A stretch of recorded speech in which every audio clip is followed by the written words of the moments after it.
بسم اللہ الرحمن الرحیم، سیرت النبی صلی اللہ علیہ وسلم، درس نمبر 53، غزوہ طائف۔ آج کے درس میں 3 باتیں ذکر کرنی ہے۔ نمبر 1، طائف کا محاصرہ۔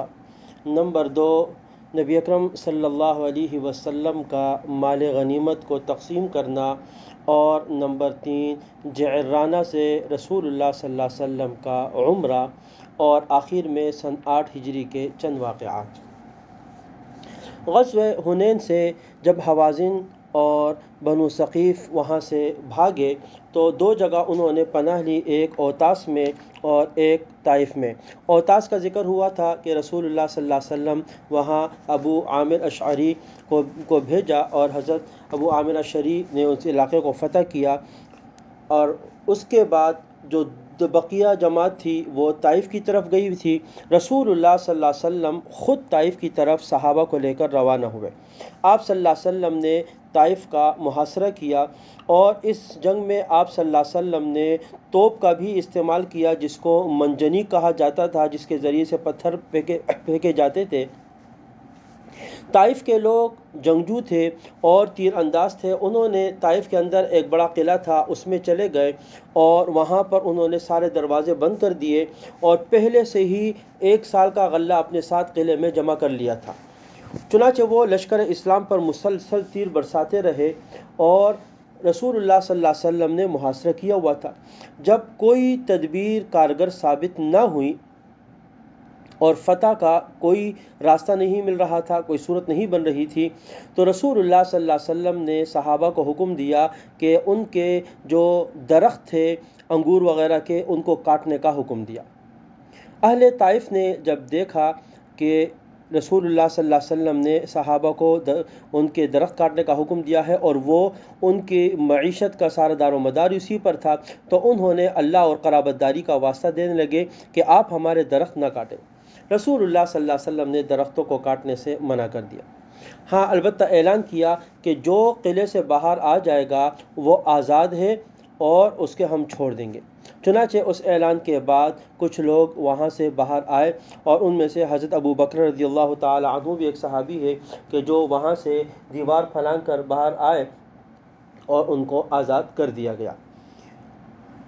ایک دن رسول اللہ صلی اللہ علیہ وسلم نے خواب دیکھا کہ ایک دودھ کا پیالہ رسول اللہ صلی اللہ علیہ وسلم کے سامنے لایا گیا ہے۔ مرغ نے آ کر اس میں چونچ مار دی، جس سے وہ دودھ کا پیالہ گر گیا۔ رسول اللہ صلی اللہ علیہ وسلم نے حضرت ابو بکر رضی اللہ تعالیٰ عنہ سے تعبیر پوچھی، تو وہ فرمانے لگے کہ اس کی تعبیر یہ معلوم ہوتی ہے کہ یہ قلعہ ابھی ہمارے ہاتھ نہیں آنے والا۔ چنانچہ رسول اللہ صلی اللہ علیہ وسلم نے کوچ کرنے کا حکم دیا وہاں سے، اور رخصت ہوتے وقت آپ صلی اللہ علیہ وسلم نے یہ دعا فرمائی، اللہم اہدی ثقیفا وأت بہم مسلمین، کہ اے اللہ ان کو ثقیف کو ہدایت دے اور اسلام کی حالت میں میرے پاس لے کر آ۔ اور صحابہ سے کہا، آئبون تائبون عابدون لربنا حامدون، یہ پڑھتے ہوئے یہاں سے واپس ہو جائے۔ اور وہی ہوا کہ پھر رسول اللہ صلی اللہ علیہ وسلم کے مدینہ جانے کے بعد پہلے عروہ بن مسعود الثقفی مدینہ پہنچے، جو ان کے بڑے تھے، اور انہوں نے اسلام قبول کیا۔ اسلام کو قبول کرنے کے بعد وہ اپنی قوم کو دعوت دینے کے لیے آئے، لیکن قوم چونکہ اس وقت اسلام نہیں لائی تھی، انہوں نے ان کو تیر کا نشانہ بنایا، وہ تو شہید ہو گئے۔ لیکن اس کے کچھ عرصے کے بعد بنو ثقیف نبی اکرم صلی اللہ علیہ وسلم کے پاس مدینہ میں آئے اور انہوں نے اسلام قبول کر لیا۔ نبی اکرم صلی اللہ علیہ وسلم جب وہاں طائف سے فارغ ہوئے تو 5 ذیقات کو رسول اللہ صلی اللہ علیہ وسلم جعرانہ پہنچے، جو طائف کی طرف سے میقات آتا ہے عمرہ کرنے کے لیے۔ جہاں حنین میں جو جنگ ہوئی تھی اس میں جو مال غنیمت جمع کیا گیا تھا، تو رسول اللہ صلی اللہ علیہ وسلم نے اس کو جعرانہ لے جانے کا حکم دیا تھا۔ تو آپ صلی اللہ علیہ وسلم وہاں پہنچے، اور آپ نے کچھ وقت انتظار کیا کہ ہو سکتا ہے کہ حوازن کے جو لوگ ہیں وہ اپنے اہل و عیال کو چھڑانے کے لیے آ جائے۔ جب وہ نہ آئے تو رسول اللہ صلی اللہ علیہ وسلم نے مال غنیمت کو تقسیم فرما دیا۔ جب مال تقسیم ہوا، ان کو پتہ لگا، تو وہ حوازن کا وفد حاضر ہوا اور اسلام قبول کیا اور رسول اللہ صلی اللہ علیہ وسلم کے ہاتھ پر بیعت کی۔ پھر انہوں نے عرض کیا کہ ہمارا مال اور ہمارے جو رشتہ دار قیدی ہیں ان کو ہمیں آپ واپس کر دیں۔ رسول اللہ صلی اللہ علیہ وسلم نے فرمایا میں نے تمہارا انتظار کیا تھا لیکن تم نہیں آئے، اب تو سب کچھ تقسیم ہو چکا ہے، کیونکہ حنین کے بعد آپ اوتاس گئے، اوتاس کے بعد طائف گئے، یہ اس درمیان میں یہ سب مال رکھا ہوا تھا کہ شاید اگر یہ لوگ آ جائیں گے تو ان کو واپس کر دیا جائے گا، لیکن وہ نہیں آئے۔ اب تو تقسیم ہو چکا ہے، اب تمہاری مرضی ہے قیدیوں کو اختیار کرتے ہو یا مال کو، دونوں میں سے کیا چاہیے؟ انہوں نے عرض کیا ہمیں قیدی یعنی ہمارے رشتہ دار واپس کر دے۔ رسول اللہ صلی اللہ علیہ وسلم نے فرمایا میں اپنے حصے کے، بنو ہاشم اور بنو عبد المطلب کے حصے کے قیدی تمہیں دے دیتا ہوں، باقی مسلمانوں کے حصے کے قیدیوں کی درخواست تم کل ظہر کی نماز کے بعد آنا، مسجد میں تم درخواست کرنا، میں تمہاری سفارش کروں گا۔ ظہر کی نماز کے بعد انہوں نے مسلمانوں سے قیدیوں کے بارے میں درخواست کی۔ رسول اللہ صلی اللہ علیہ وسلم نے کھڑے ہو کر خطبہ دیا اور ان کی سفارش کی کہ جو دل کی خوشی سے آزاد کرے تو بہتر ہے، اور جو آزاد نہ کر سکے وہ ہم سے معاوضہ لے لے۔ تمام صحابہ کرام نے خوشی خوشی تقریباً 6000 کے قریب قیدی تھے ان کو آزاد کر دیا اور واپس ان کے حوالے کر دیا۔ فتح کے بعد رسول اللہ صلی اللہ علیہ وسلم نے، چونکہ قریش کے بعض سردار جو نئے نئے مسلمان ہوئے تھے یا جو مکے کے لوگ تھے، تو آپ نے مال غنیمت میں ان کو بہت زیادہ دیا اور ان کے درمیان اس کو تقسیم کیا۔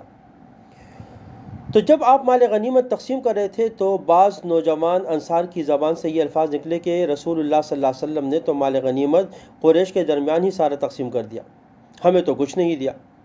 یہ بات رسول اللہ صلی اللہ علیہ وسلم کو پہنچ گئی، تو آپ صلی اللہ علیہ وسلم نے انصار کی جماعت کو جمع کیا اور پھر آپ صلی اللہ علیہ وسلم نے ان سے فرمایا کہ تم مال غنیمت کے اس حصے کے بارے میں بات کرتے ہو، کیا تم اس پر راضی نہیں کہ لوگ میرے پاس سے اونٹ اور بکریاں لے کر گھروں کو واپس جائے اور تم اللہ کے رسول کو لے کر اپنے گھروں کی طرف لوٹو؟ اگر ہجرت نہ ہوتی تو میں انصار میں سے ہوتا، اگر لوگ ایک گھاٹی کو چلے اور انصار دوسری گھاٹی کو تو میں انصار کی گھاٹی کو اختیار کروں گا۔ اے اللہ تو انصار اور ان کی اولاد پر رحم فرما۔ یہ سن کر انصار کی چیخیں نکل گئی اور روتے روتے ان کی داڑیاں تر ہو گئی اور کہنے لگے کہ ہم صدق دل سے اس بات پر راضی ہیں کہ آپ ہمارے ساتھ جا رہے ہیں، ہم اس پر خوش ہیں۔ پھر رسول اللہ صلی اللہ علیہ وسلم نے عمرہ کیا۔ جعرانہ سے آپ صلی اللہ علیہ وسلم کا یہ عمرہ ہے جو ذیقعدہ کے مہینے میں آپ نے وہاں سے احرام باندھا اور مکے کی جانب روانہ ہو گئے۔ یہ بھی بہت افضل عمرہ ہے۔ مکہ جانے کے بعد جعرانہ سے بھی ایک عمرہ ضرور کرنا چاہیے، جس طرح مسجد عائشہ سے کیا جاتا ہے اسی طرح جعرانہ سے۔ نبی اکرم صلی اللہ علیہ وسلم نے خود جعرانہ سے عمرہ کیا ہے، آپ نے مسجد عائشہ سے نہیں کیا، لیکن آپ نے اجازت دی تھی، حضرت عائشہ نے وہاں سے بھی کیا، اس لیے اس کو مسجد عائشہ بھی کہتے ہیں، تو وہاں سے بھی ٹھیک ہے، لیکن جعرانہ سے بھی موقع ملے تو اپنی زندگی میں ایک عمرہ ضرور کرنا چاہیے۔ اور عمرہ کرنے کے بعد پھر تقریباً 27 ذیقعدہ کو رسول اللہ صلی اللہ علیہ وسلم مدینہ واپس پہنچ گئے۔ آپ وہاں سے روانہ ہوئے اور آپ نے مدینہ کا سفر شروع کیا اور مدینہ منورہ واپس پہنچ گئے۔ یہ تو غزوہ طائف اور اس کے بعد کے تھے۔ پھر سن 8 ہجری کے جو چند واقعات ہیں، نبی اکرم صلی اللہ علیہ وسلم کے فرزند حضرت ابراہیم بھی پیدا ہوئے حضرت ماریہ قبطیہ سے، اور تقریباً 1.5 سال کی عمر میں ان کا انتقال ہو گیا۔ اس موقع پر جس دن ان کا انتقال ہوا تھا سورج گرہن ہوا، تو لوگوں نے یہ کہنا شروع کیا کہ چونکہ آپ کے بیٹے کی وفات ہوئی ہے تو اس کی وجہ سے ہوا۔ آپ صلی اللہ علیہ وسلم نے ایک خطبہ دیا اس موقع پر اور آپ نے فرمایا کہ چاند اور سورج کسی کے زندگی یا موت پر ان کو گرہن نہیں لگتا، بلکہ یہ تو اللہ کی نشانیوں میں سے ہے۔ اور اس کے بعد آپ نے سورج گرہن کی جو نماز ہے، نماز کسوف، وہ نماز پڑھائی۔